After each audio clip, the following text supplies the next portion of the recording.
Nilambur MLA PV. അൻവറിന്റെ അറസ്റ്റിനെ ന്യായീകരിച്ച് CPM. നിയമപരമായ കാര്യങ്ങൾ മാത്രമാണ് ചെയ്തതെന്ന് നേതാക്കൾ വിശദീകരിച്ചു. അൻവറിന് താരപരിവേഷം നൽകുന്നത് മാധ്യമങ്ങളാണെന്ന് എൽഡിഎഫ് കൺവീനർ ടി.പി. രാമകൃഷ്ണൻ വിമർശിച്ചു.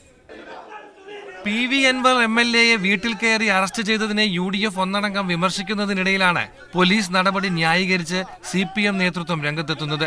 ഇത്തരത്തിലുള്ള സംഭവങ്ങളിൽ സഡൻ ആക്ഷനാണ് വേണ്ടതെന്ന് എൽഡിഎഫ് കൺവീനർ ടി.പി. രാമകൃഷ്ണൻ. ഇടതുപക്ഷ ജനാധിപത്യ മുന്നണിക്ക് അൻവർ ഇപ്പോൾ ഒരു വിഷയമല്ല. പ്രതിഷേധിക്കാനുള്ള സ്വാതന്ത്ര്യം എല്ലാവർക്കുമുണ്ട്. പക്ഷേ ഒരു ആഫീസിൽ കയറി അത് അടിച്ചു പൊളിക്കുക എന്ന് പറയുന്നത് ഒരാളുടെ അവകാശത്തിൽപ്പെടുന്നതല്ല.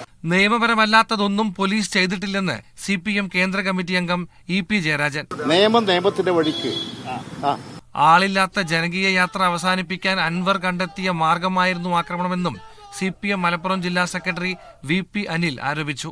അതില് അദ്ദേഹം ഒരു ജാഥ നയിച്ചിരുന്നു. അതിൽ ആളില്ലാത്ത സ്ഥിതിയുണ്ട്. അത് ഏതെങ്കിലും രൂപത്തിൽ അവസാനിപ്പിക്കണം.